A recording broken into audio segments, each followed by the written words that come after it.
네. 마음이 좀 약간 불안하고 답답할 때는 티타임을 갖는 것도 좀 좋을 것 같아요. 그렇죠. 아침에는 운조 커피, 네. 저녁에는 루가워티. 네. 네, 저의 매일 루틴입니다. 아, 네. 정말 이러니까요.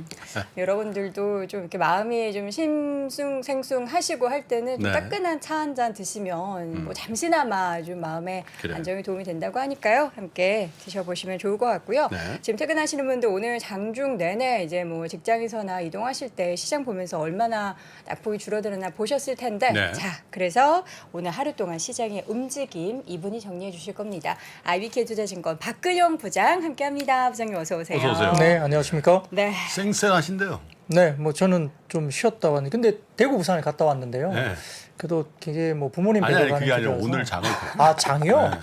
장은 뭐 이 정도 네. 갖고 네, 뭐. 오늘 정도면은 뭐 할만하다. 예. 그리고 뭐 말씀을 드리겠지만 주도 섹터가 죽지 않았기 때문에 네. 죽지 않았다. 종목별로 조금 이제 뭐 물론 이제 갖고 계신 종목이 좀 어려운 종목들도 계시겠지만 예. 그렇죠.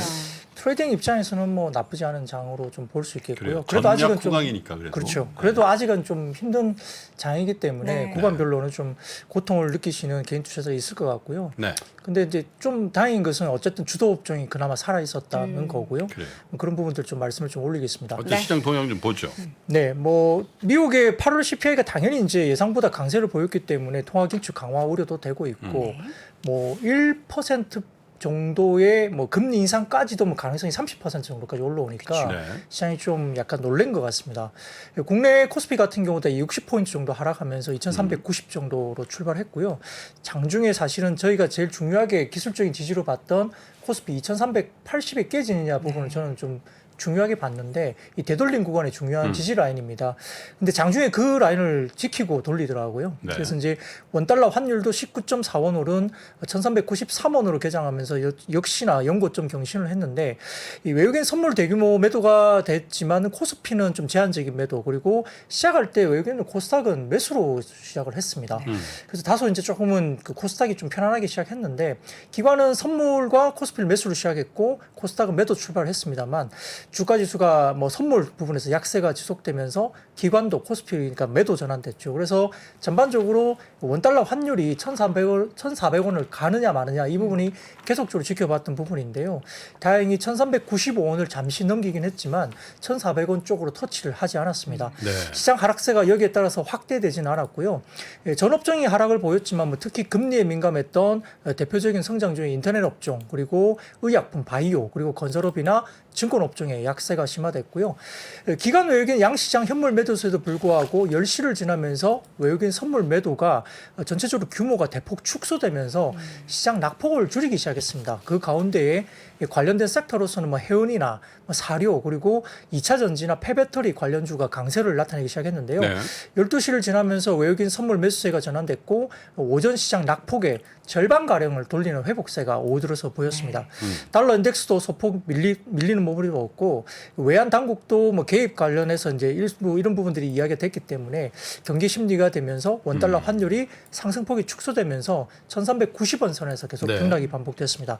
외국인은 서비스 업종을 최대 매도를 했지만은 뭐 철강, 전기전자 업종도 매도를 했고요. 다만 운송 장비나 금융 등은 장중에 매수를 보였는데 9월 1일부터 13일까지 누적된 외국인 순매수 기준을 봤을 때 상위 10개 종목이 LG에너지솔루션, 뭐 현대차, 한국항공우주, 하나솔루션, LG화학, 삼성 SDI, 기아, LG이노텍, SK하이닉스, 뭐 KG스틸 이렇게 됐는데 LG이노텍을 빼고 나면 오늘도 외국인들이 대부분 다 매수 우위였습니다. 그러니까 최근에 샀던 섹터들은 계속적으로 수급적으로 지지를 했던 그렇군요. 거였죠.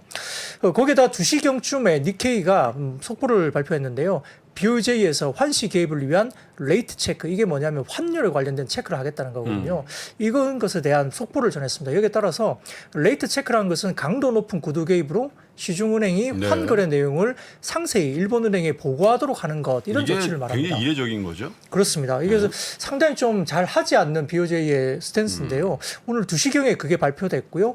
여기에 따라서 원달러 환율이 잠시 1390원을 하향 이탈을 하기도 했습니다. 네. 더군다나 이제 3시경에 영국의 8월 CPI가 발표됐는데 예상치 10.2%보다 좀 다소 낮게 9.9%. 물론 상당히 높은 수치이긴 합니다만 네. CPI 관련된 지표가 예상치보다 좀 낮게 나오면서 시장이 막판에 이제 더 이상 이제 발작을 일으키지 않았고요. 네. 특이한 것은 연기금이 오늘 대규모 매수세를 가담했다는 건데 2월 이후에 최대 매수까지 늘어나면서 했다 수 있겠고 전기전자 중심으로 업종을 순매수가 들어오면서 기관이 그나마 다음 오늘 연기금이 좀 방어했다고 바로 볼 수 있습니다. 환율이 어쨌든 1,400원 트라이를 안 하고 그래도 소폭 안정된 게 감을 주는 변수였던 것 같아요. 일본도 좀 그런데 동참을 했던 것 같고요. 네, 맞습니다. 사실 그 환율 문제가 뭐 비단 우리나라만의 문제가 당연하죠, 아니잖아요. 그렇죠. 우리가 물론 무역 적자 부분이 일부 있긴 하지만 한국만 뭐 달러에 대해서 굉장히 약세라고 하면 사실 시장은 더 무너졌을 가능성이 높은데요. 유로화라든지 그다음에 중국 위안화, 그다음에 뭐 엔화 이런 부분들이 영향이 미치는데 사실 엔화 영향이 가장 시장에서는 좀 문제가 많죠. 일본 같은 경우는 YCC 그러니까 yield curve control 이것 때문에 계속적으로 이렇게 환율에 대한 방어를 하면서 이제 문제가 되기 때문에 그런데요. 조금 구두개입을 났었다는 것을 좀 본인들도 일본 정부 입장에서 조금 심각하다고 좀 느끼는 것 같아요. 이 부분이 조금 변수가 될지 좀 지켜볼 변수가 되겠습니다. 네. 네. 오늘 보면은 국내 시장이 뭐 아시아권에서 일본이나 중국 시장 하락한 거 대비해서도 좀 선방하는 모습들이 보여서 그나마 좀 다행이다라는. 근데 아침에 사실 우리 개장 때 같이 열리는 시장 중에 뭐 네. 호주, 뉴질랜드 시장이 있거든요. 근데 호주는 무슨 일인지 그 아침에 개장 시장이 안 열리더라고요. 근데 뉴질랜드 보니까 1% 초반 하락, 우린 3% 나오고 네. 물론 이제 뉴질랜드 시장하고 우리 시장은 조금 상황에서 떨어지긴 하지만 그래도 뉴욕 시장의 큰 폭의 하락을 받아내는 게 그 가끔 보거든요. 네. 상대적으로 덜 빠진다라는 말씀을 한번 드린 적이 있는데 네. 그 정도에서 마무리된 것 같아요. 사실 어떻게 보면 외국인들의 그 한국 시장의 비중이 워낙 낮아요. 네. 미리 많이 작년까지 많이 팔아놨기 때문에 네. 그렇기도 하고요. 30% 언더로 이제 내려가면서 외국인 비중이 워낙 낮은 데다가 아침 시작할 때도 보면 사실은 외국인이나 기관들이 특히 외국인들은 그렇게 매물을 많이 던지진 않은 모습을 네. 보였거든요. 아까 말씀드렸듯이 출발할 때는 물론 종가 무렵은 좀 다르긴 하지만 외국인들이 코스닥은 사면서 시작을 했고요. 그러니까. 더군다나 종가 무렵을 좀 확인해 보시면은 지금 전체적으로 봤을 때 외국인들이 그 선물을 아마 5천억 넘게 땡겼어요. 지금 매수를 한 걸로 보입니다. 그러니까 종가 무렵에 선물 관련된 수급이 확 들어온 것도 네. 이게 뭐 당장 뭐 내일 연속성이 있을지는 좀 다른 이야기이긴 하지만 네. 종가 무렵에 포지션을 좀 변경했다는 부분도 다소 조금 시장을 좀 방어했다 볼 수 있겠습니다. 네. 선물을 보면은 외국인보다 또 기관이 더 많이 팔았다라는 게 외국인이 오히려 좀 많이 샀습니다. 껴 있습니다. 기관 아니시라고 항상. 저는 기관 아니라고 여러 번 말씀드렸고요. 자, 네. 그렇다면 이제 오늘 특징적인 흐름 보자면 폐배터리 관련주 중에서 이제 다시 달리는 종목도 있었고 여전히 달리던 네. 종목도 많았어요. 역시 그 주도 섹터인 2차 전지 이쪽이 살아있는 게 그래도 좀 희망적이라는 느낌을 네. 좀 받았어요. 왜냐하면 시장이 무너지려면 주도 섹터까지 다 무너지는 모습이 그렇죠. 보여야 되는데 그나마 그래도 성장에 대한 어떤 뭐 좀 그림이랄까 이런 것들이 있다고 보고 폐배터리 관련주가 역시나 오늘 괜찮았습니다만 결국 성일하이텍 같은 경우도 2차 전지 리사이클 시장 관련된 부분에서 신규 시설 투자 그러니까 캐펙스 투자가 결국 매출로 들어온다는 생각을 하는 것 같아요. 네. 이 부분을 좀 긍정적으로 시작을 한 것 같고요. 하이드로 센터 새3공장 신규 투자건으로 발표를 했습니다.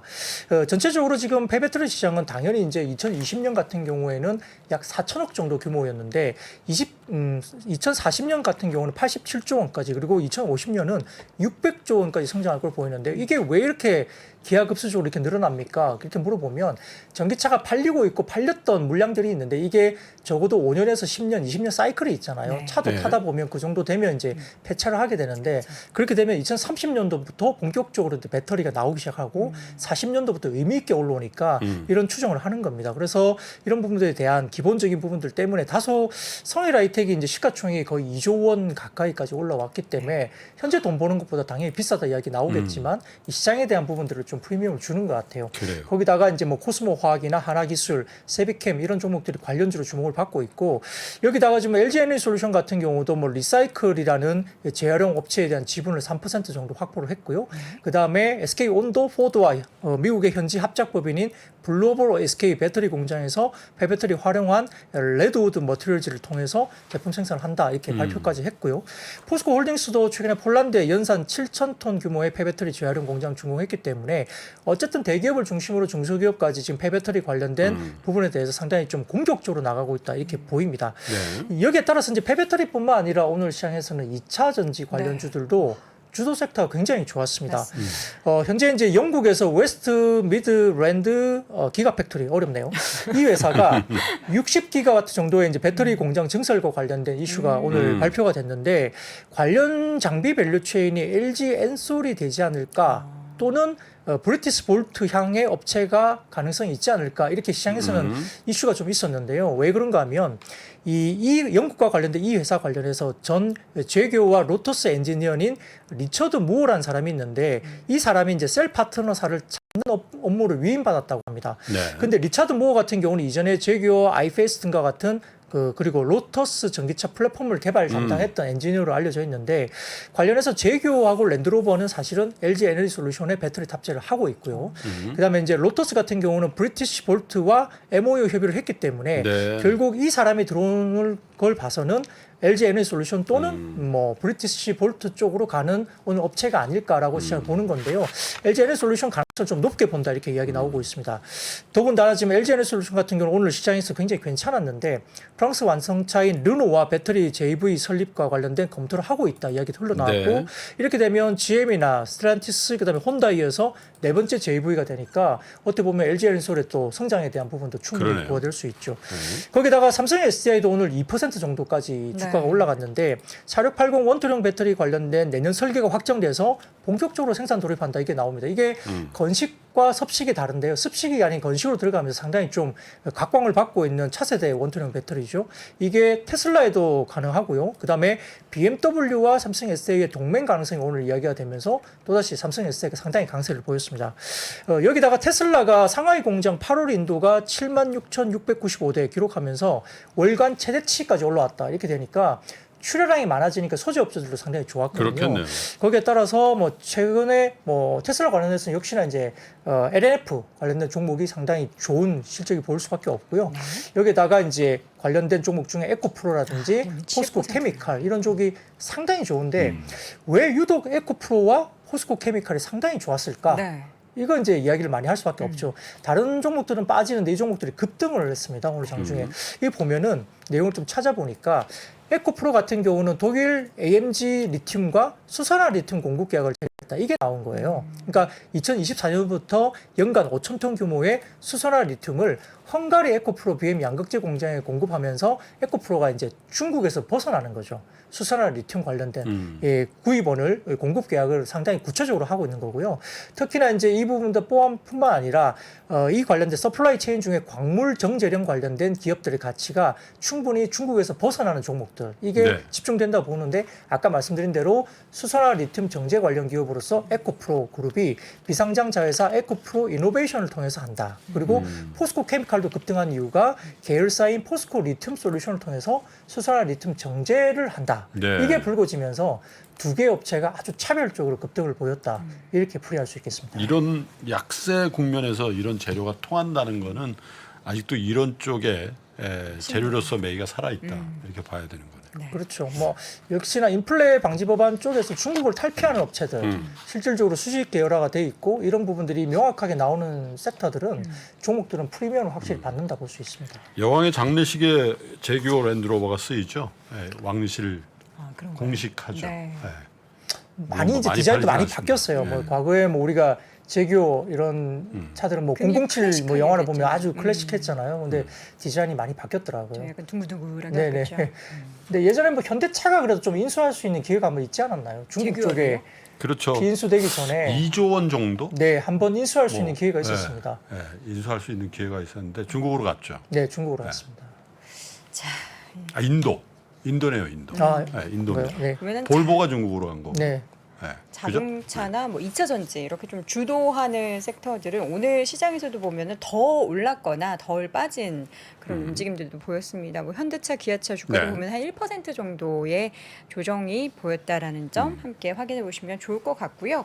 피팅 관련된 종목들도 뭐 여러 가지 호재 속에서 좀 선방을 했죠. 어제 크게 빠졌던데요. 피팅 그렇습니다. 관련주들이. 네, 근데 이제 결국 최근에 철강사 뭐 화재, 뭐 이렇게 수해, 뭐 네. 태풍에 의해서 그런 것도 있고. 유럽 최대 철강사인 아르셀로미탈이라는 회사가 있는데 에너지 가격 급등 때문에 독일 공장 두 곳을 가동 중단했다 지금 알려졌는데요. 10월과 11월 납품 철강제 가격 인상에도 불구하고 이제 가스나 전기료가 워낙 높다 보니까 돌리는 것들에 대한 비용 부담 때문에 이제 철강 경쟁력에 큰 부담이 유럽 현지에서 나타나고 있습니다. 네. 여기에 따라 이제 뭐 경기 침체까지 오는 과정에서 이 고객사들이 철강제 가격 인상에 또 난색을 표하고 있기 때문에 결국은 해외 피팅사들, 그러니까 바스라든지 그다음에 텍투비, 그다음에 테크노포지라는 회사들이 있는데 이런 유럽 관련된 피팅사들이 원가 부담이 계속적으로 증가되면서 사실은 공급을 제대로 못 하고 있는 환경입니다. 그러다 보니까 이제 국내 피팅사의 시장 점유율이 올라갈 가능성이 크다 이렇게 볼 수 있는데 표를 가져왔습니다만 유럽의 전기 가격이 어떤지 보여주는 표인데요. 이게 다올투자증권에 뭐 관련된 자료입니다만 워낙 급등하고 있습니다. 전기료가 저렇게 올라가니까 공장을 돌리는 게 더 힘들어지는 게 맞는 것 같아요. 유럽 쪽은 이 천연가스 가격뿐만 아니라 전기 가격까지 너무 급등하고 있어서 사실은 여러 가지 제조업들의 부담이 굉장히 커지고 있는 모습인데요. 여기에다가 이제 포스코 국내에도 이제 조업 차질 발생 때문에 태풍 관련된 이부에서 포스코 안팎에서는 복구에 6개월 정도 걸릴 수 있다는 이야기도 또 나오니까 네. 사실은 가동 중단 때문에 이 철강제 가격이 여러 가지로 조금은 뭐 영향이 있을 수 있다. 오를 이렇게, 수 있다? 예, 이야기를 나오는 것 같습니다. 더기다 이제 핀란드의 가스 그리드라는 회사가 있는데 부유식 LNG 생산 기지를 통해서 LNG 수입하는 계획을 추진 중이다 이렇게 나오고 있는데 예를 들어 이제 독일 같은 경우는 이 그 LNG를 수입받으려면 터미널이 필요해요. 네. 그러니까 바닷가 쪽에 있는 육상 쪽에 터미널이 필요한데 그 터미널이 제대로 안 돼 있습니다. 그러다 보니까 이제 LNG를 받아서 하기가 힘들고 터미널을 만드는 게 너무 오래 걸린다고 해서 되게 힘들잖아요.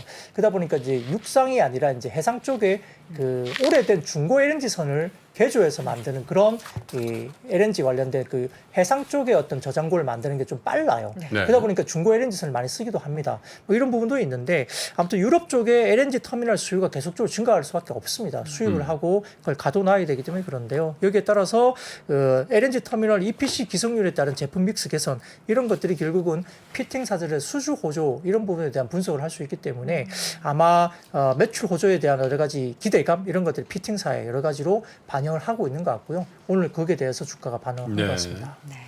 자, 이 가운데 이제 오늘 철강주 그동안 이제 현대제철이 뭐 반사 이익 이러면서 올랐는데 오늘은 중소철강주 중에서 지금 보니까 금강철강이라는 종목이 급등했어요. 금강? 네, 네. 금강철강.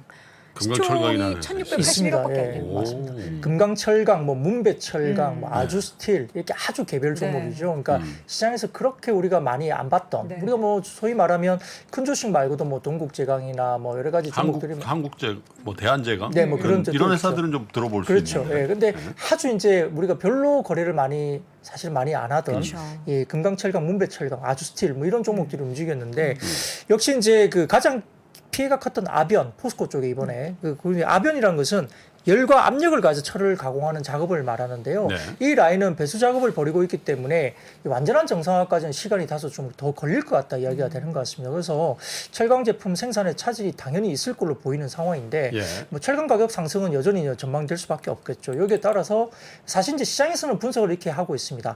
단기적으로 이 부분 때문에 포스코의 고로 가동 차질 때문에 고로 생산에 차질이 없다고 알려지고 있는 현대제철은 반사익을 입을 것이다 보는 것 같고요. 현대제철은 또 전기로 가동 차질이 있습니다. 고로는 괜찮은데 전기로는 또 차질이 있거든요. 거기에 따라서 전기로 차동에 대한 어떤 여러 가지 부분에서는 동국제강은 포항 공장이 있긴 하지만 침수 피해가 거의 없는 걸로 확인되고 있습니다. 다행이네요. 그래서 동국제강이 이제 그런 부분에 이익이 있고 대한제강이나 한국철강 이런 종목들이 반사익을 입을 수 있다. 사실은 시장을 그렇게 분석하고 있고요. 사실 주가가 움직이기도 했습니다. 대표적인 철근 제조 업체들이죠. 네, 그렇습니다. 거기다가 이제 이베스트증권에서 이제 최근에 철강 업종이 과거 수준보다 좀 ASP가 평균 판매 단가 좀 높아지고 있다. 그리고 주가가 많이 빠졌기 때문에 다소 조금은 어느 정도 PBR 기준이나 PR 기준 봤을 때 너무 바닥 아니냐 뭐 이런 이야기를 사실 이베스트증권에 오늘 리포트를 내면서 이야기를 했는데요. 사실 이제 시황 회복은 중국에 좀 달린 것 같아요. 여러 가지 그 건설 관련된 이슈가 중국이 좀 아직 리스크로 많이 부각되고 있는데 이 중국 쪽에서 어떤 부분들이 조금 변수가 이루어져야만이 많이 빠져 있고 밸류가 좀 싸지만 철강 업종이 좀 움직일 수 있지 않을까. 단순하게 싸고 밸류가 낮다고 해서 철강이 움직이기에는 조금 제가 보기에는 좀 한계가 있다 보이고요. 중국 쪽에 어떤 건설 리스크가 조금 회복되면서 인프라 쪽에 투자가 좀 이루어져야만이 중국과 관련된 이슈가 철강 업종을 좀 움직일 수 있지 않을까 보고 있습니다. BDI가 좀 많이 올랐어요. 발틱 드라이 그렇죠. 인덱스. 사실은 우리끼리 말로 엄청나게 빠졌거든요. 빠졌죠. 정말 뭐 급락했습니다. 그래서 BDI 지수가 정말 많이 빠져갖고 아마 1000포인트 정도까지 빠졌을 거예요. 최근에 엄청나게 빠졌습니다. 근데 그게 바닥에서 한 40% 올라온 게 최근 움직임이고요. 지금 전일 기준으로 하루 만에 12% 상승하면서 1408포인트까지 기록했는데 이게 아마 1000포인트까지 빠졌다가 올라왔을 거예요. 네. 근데 고점을 생각하면 거의 반 이상 빠진 거 엄청나게 빠졌을 겁니다. 그래서 전체적으로 지금 BDI 지수가 최근에 반등세가 이루어지고 있고 벌크가 주력인 펜오션이 오늘 이제 관심이 굉장히 증가됐다 볼 수 있는 상황인데 표를 하나 가져왔는데 태풍이 하나 또 올라옵니다. 오, 예. 이게 셉니까? 이제 이게 이름이 무이파라는 이름이더라고요. 무이파. 예, 이름도 어렵습니다. 요즘 태풍 이름이 좀 어려운데 무이파. 이게 그 전체적으로 지금 태풍이 무이파가 중국의 상하이나 절강성 등 잠삼각 지역을 다 뚫고 올라갈 걸로 예상이 되고 네, 있기 때문에 우리나라에는 피해를 안 주는데 중국의 동해안을 완전히 강타하는군요. 현재 예상 경로 이렇게 되고 있습니다. 그래서 네. 이렇게 치고 올라가면 케이프 사이즈급 운임이 급등할 가능성이 높습니다. 거기에 따라 이제 BDI 지수가 여기에 영향을 일부 받아서 최근에 이제 급등하고 있다 이렇게 보고 있는 상황인 것 같고요. 아무튼 BDI 지수가 워낙 많이 빠졌다가 최근에 얼마 동안 완전 바닥에서 40%나 또 올라오니까 BDI 관련된 움직임이 또 있는 거고요. 더군다나 이제 주요 선형은 사실 보합세를 보이는데 파나맥스 선형만이 사실 최근에 급등을 보이고 있는데요. 이 이유가 북미나 남미 쪽에 곡물 관련된 이 운반 관련해서 네. 신규 물동량이 좀 증가하고 있다 모습이 보입니다. 여기에 따라서 파나맥스 관련된 선형 운임이 강세를 견인하고 있고 더군다나 아시아 지역에서는 이제 인도네시아를 중심으로 해서 석탄 관련 물동량이 제한적으로 증가하고 있다. 이것도 운임의 강세가 요인으로 볼 수 있습니다. 여기에 따라서 뭐 페노션 관련된 부분들이 수익성도 좀 좋은데다가 최근에 너무 많이 빠졌다. 이 부분 때문에 실적 피크와 우려가 있는데 단기적인 반등 정도로 볼 수 있을 것 같고요. 여기에 따라서 이제 추가적으로 BDI 상승이 될지는 좀 봐야 되는데요. 사실 이 항만 쪽의 컨테이너선 하역이나 이런 것들이 사실 대부분 다 완화가 돼서 대부분 다 물류가 어느 정도 풀리고 있거든요. 그래서 BDI 지수가 더 세게 갈 것인가 부분은 사실은 좀 장담하기 좀 어렵다 볼 수 있습니다. 네. 자, 이어서 관련해서 현대글로비스는 뭐 계약 체결 소식이 있어서 좋은 건가요? 네, 최근에 이제 현대글로비스 주가가 굉장히 많이 하락했고요. 네. 뭐 신저가 가격까지 나왔습니다만 새로운 그 PCC라고 해서 이제 자동차 운반선 장기 계약을 체결했다. 오늘 공시가 나왔습니다. 네. 2023년도부터 3년간 총 2조 2천억에 달하는 대형 계약인데 사실은 올해 초 체결한 현대차 물량보다 78% 그리고 테슬라와 비교해도 25%나 많은 규모라고 해서 이 물량이 많은 거냐 봤더니 사실은 화주가 안 알려져 있고요. 화주 공시 어딘가요? 내용으로는. 예, 그리고 테슬라는 좀 아니다라는 분석이 되고 있습니다. 예. 그래서 화주가 어딘지는 알려지지 않는데 사실은 물량만 놓고 보면은 캡티브인 현대기아보다 많기는 좀 어려워요. 현대글로비스가 하는 게. 근데 이렇게 가격이 높게 형성되는 것은 결국은 계약 금액의 사이, 그러니까 단가가 엄청나게 올라가고 있는 걸로 보입니다. 그래서 지금 표를 하나 가져왔는데 이 관련된 용선료가 표를 보여주시면 되지만 아주 급박하게 올라가고 있습니다. 표를 보시면 오. 저렇게 치솟고 있습니다. 그러니까 저희 자동차 운반선의 용선 그렇습니다. 예, 그렇습니다. 그래서 컨테이너와 건화물선 시장과 다르게 PCC 그러니까 자동차 운반선의 운임이 최근에 갑자기 폭등하고 있거든요. 이 부분이 지난 8월 용선료가 1월에 2배가 넘어섰고요. 공급은 내년에도 타이트하기 때문에 지금과 같이 새롭게 체결하는 PCC 관련된 B계열 물량의 수익성이 기존의 캡티브 계약을 크게 상회하면서 상당히 가격이 높게 올라가는 부분들 때문에 글로비스가 많이 빠진 자리에서 이게 한번 글로비스의 변곡점이 좀 될 수 있을까? 주가로 봐서는. 캡티브 그러니까 뭐 현대 기아 쪽의 그 상황은 좋지 않은 거죠. 왜냐하면 미국 현지에서 공장을 지어서 하게 되면 사실 부산항이나 이런 데 울산항에 싣고 나가는 거는 그만큼 필요가 줄어들 없어지니까. 테니까. 나중은 그렇긴 합니다만 최근에 현대기아가 좀 좋았던 것은 물량도 굉장히 많이 빼고 있는 걸로 알고 있어요. 그러니까 아직까지는 국내에서 만들어서 미국으로 나가는데 이 물량이 상당히 많이 늘어난 걸로 지금 보여요. 현재는? 네, 현재는 그렇습니다. 그래요. 그래서 현대기아가 주가가 별로 안 빠지고 그다음에 물량이라든지 그다음에 여러 가지 인센티브가 또 바닥을 기고 있고 재고도 지금 제가 지난번에 자료를 갖고 왔는데 포드나 GM보다 잘하냐, 도요타보다 잘하냐, 그 기준으로 예를 들어서 도요타를 100으로 놨을 때 현대기아의 재고 수준이 어떠냐 봤을 때 현대기아가 상대적으로 하향 조정이 계속되고 있어요. 70에서 80까지 빠지고 있습니다. 네. 그러니까 다른 경쟁사 모델보다 훨씬 더 잘 팔고 있고 재고가 훨씬 더 적다는 게 보였기 때문에 주가가 좀 강했는데요. 글로비스는 오히려 뭐 피크아웃, 뭐 페노션처럼 이렇게 관련된 피크아웃 논란 때문에 계속적으로 빠졌는데 이 PCC 관련된 부분들이 글로비스의 네. 좀 변곡점이 될 수 있는 지표가 될 수 있다 볼 수도 있습니다. 네. 자, 사료 지금 농작물 가격이 또 다시 좀 올라가면서 이 네. 사료 쪽에 있어서의 주가 상승이 오늘 또 보였어요. 네, 뭐 프랑스에서 옥수수 수확량이 30만 회 최저치 이야기가 나왔고요. 뭐 미국산 옥수수 수확량이 10년 만에 최저치 네. 이야기가 나왔습니다. 그래서 그 미국 농무부가 지난 12일 월간 세계 농업 수급 예측 보고서를 발표를 했는데 올해와 내년 시즌 옥수수 재고 전망치를 13억 8,800만 부세일 이게 이제 377억 5,360만 킬로그램이라고 한다 이렇게 네. 이야기됐습니다. 이게 이 지난 그 12억 1,900만 부셀 로 낮추었다 이렇게 나옵니다. 그러니까 약 13억 부셀 중에서 12억 부셀로 많이 낮춘 거죠. 그러니까 네. 미국 쪽에 옥수수 관련된 수급이 상당히 떨어질 것으로 보입니다. 지난달부터 미국 서부 지역의 가뭄도 이어지면서 미국산 옥수수와 콩 예상 수확량마저 크게 떨어지고 있는데 제가 말씀드리면 좀 와닿지 않으니까 표를 가져왔습니다. 잘 보시죠. 이게 뭐 이제 메리츠 증권의 리서치 추측 가져왔는데요. 네. 위쪽에 보시면 옥수수 작황이고 빨갛게 그러니까 각 표별로 보이는 빨간 선이 현재 올해의 옥수수 작황입니다. 네. 그 G하고 E 이 비율이 추이가 있는데 G하고 E가 뭐냐면 G는 굿, E는 엑설런트거든요. 그러니까 작황이 먹을 만한 그러니까 상당히 좋거나 엑설런트한 옥수수인 거죠. 그 관련된 작황 비율인데요. 좀 떨어지고 있네요. 연간으로 봤을 때 평균치에 거의 하단 나와 있죠. 상당히 떨어져 있습니다. 네. 그러니까 옥수수 작황도 떨어져 있고요. 오른쪽 표도 보여주시면 대두 작황도 대부분 굿과 엑설런트 비율이 상당히 좀 낮은 쪽에 속합니다. 네. 그리고 그다음 왼쪽 아래 보시면 본밀 같은 경우는 작황이 많이 떨어져 있다가 좀 올라오긴 했지만 그래도 이제 중간 정도 되는 거죠. 작황이 아주 좋은 건 아닙니다. 근데 오른쪽으로 보시면은 마지막 겨울밀 작황인데요. 엄청 비율이 떨어져 있죠. 그러니까 겨울밀 같은 경우는 내년 봄에 수확을 하는데, 수확하는 거. 근데 지금 작황 수준이 상당히 많이 떨어져 있습니다. 네. 그러니까 밀이 올 겨울에 작황이 안 좋아서 내년 봄에 수확하는 게 굉장히 떨어질 가능성이 높다고 보고 여기에 따라서 이제 미국 쪽의 농무부에서 옥수수 재고 전망치나 여러 가지 그 밀 전망치를 상당히 낮추고 있는 거죠. 여기에 따라서 이제 일부 관련된 사료나 그다음에 곡물 관련된 주가가 좀 움직이기 시작했고요. 대주산업이라든지 미래생명자원, 고려산업 이런 종목들이 움직이기도 했는데 근데 다른 표를 하나 가져왔는데 이건 네. 좀 다른 이야기입니다. 그러면 그렇게 정말 떨어져서 굉장히 힘들 것이냐 재고. 물어보면 이 소비 대비 재고 비율을 보면 그게 이 회색 선으로 보이는 아마 선이 보이실 겁니다. 조금 연하게 뭐예요? 보이는 선이 보이실 텐데요. 가격은 많이 올라가고 있습니다만 이 소비 대비 재고 비율은 그래도 상당히 수준. 높게 그래도 유지가 되고 있죠.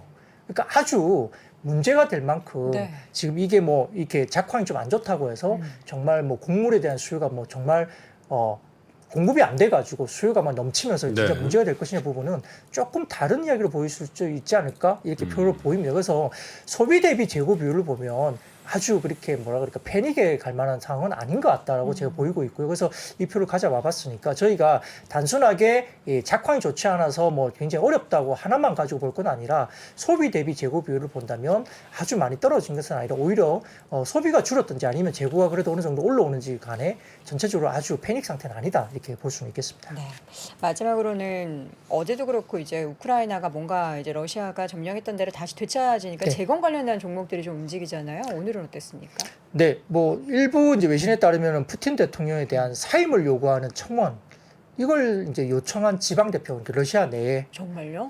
대표가 현재까지 약 50명에 가깝게 이르고 있다. 그러니까 뭐 지역별 대표들이 이렇게 뭐 청원을 한다는 게 외신을 통해서 나왔는데요. 사실 전쟁 오만하자는 얘기인가요? 네, 뭐 사실 저희가 외부에서는 이걸 뭐 진짜인지 아닌지를 알 수는 아니, 없죠. 근데 거의 러시아에 그럼 거의 목 내놓고 얘기하는 거 아닙니까? 그러니까 이제 뭐 푸틴 대통령의 성향상 네. 최근에 뭐 알 수 없는 여러 가지 뭐 죽는 사람들도 많이 나오잖아요. 뭐 이렇게 사업가 중에 푸틴에 좀 반대했던 사업가들이 맞아요. 어떤 특정한 어떤 사건에 의해서 죽는 네. 경우가 최근에 네. 사실 좀 많았어요. 뭐 우리가 밝혀지지는 않지만 이유를 알 수는 없지만 그래서 다소 좀 이제 푸틴 대통령이 이런 부분에 대한 연루가 된 것이 아닌가 의심을 받고 있는데 정말 이렇게 그 러시아 내부의 지방 대표들이 정말 사임을 이렇게 청원하는 어떤 부분들 할 수 있을까 그러니까요. 조금 의심스럽긴 하지만 아무튼 외신에서 그렇게 이제 보도를 하고 있는 거고요.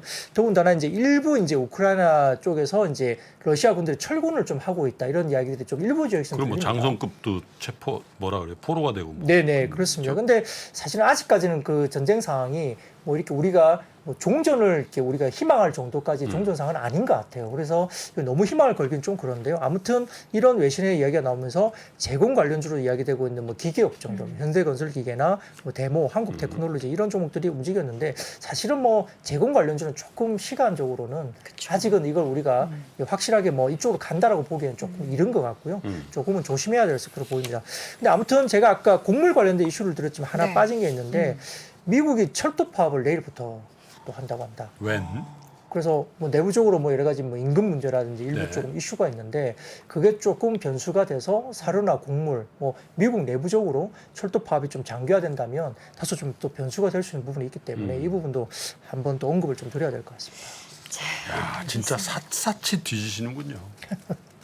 오늘은 그죠? 좀 덜 전 하신 세계를 거예요. 샅샅이. 네. 오늘은 ETF 때문에 한 70%만 한 거잖아요. 그렇죠. 이거. 우리 박근영 대단하십니다. 부장님의 이 성실함과 이 꼼꼼함은 정말 네. 타의 추종을 불허합니다. 오늘도 증시 셔터맨으로서의 역할을 네. 톡톡히 해주신 IBK 투자증권 박근영 부장님 오늘 수고 많으셨습니다. 고맙습니다. 네, 감사합니다. 감사합니다. 매크로가 특히 올해 같은 경우가 매크로가 시장을 뒤흔들고 있어요. 올해 상반기 보시면 기업들이 잘 못했다는 얘기 안 나오죠. 드디어 3프로TV에서 오건영 부부장의 경제 강의가 출시됐습니다. 주가가 떨어지면 이유가 뭘까요? 보통 뭐라고 나와요? 인플레이션 때문에 떨어졌다 나와요. 그죠? 금리 인상 우려 때문에 떨어졌다는 얘기 들어보셨어요? 경기 침체 우려 때문에 떨어졌다는 얘기 들어보셨어요? 이게 뭐죠? 다 매크로예요. 매크로가 시장을 뒤흔들 때가 있어요. 시절이 태평하면 저 같은 사람들이 하는 얘기는 들을 필요가 없어요. 편안하잖아요. 그러면 그때는요. 바텀업 보세요. 포인트예요. 근데 시절이 하수상하잖아요. 시절이. 그럼 뭘 보셔야 되죠? 매크로 쪽에서 나오는 아이디어에 조금 더 주목해서 보실 필요가 있다라는 점. 이걸 좀 기억을 해주시면 좋을 것 같습니다.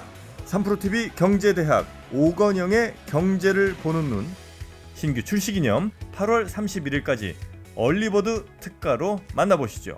지금 바로 영상 아래 댓글을 확인하십시오.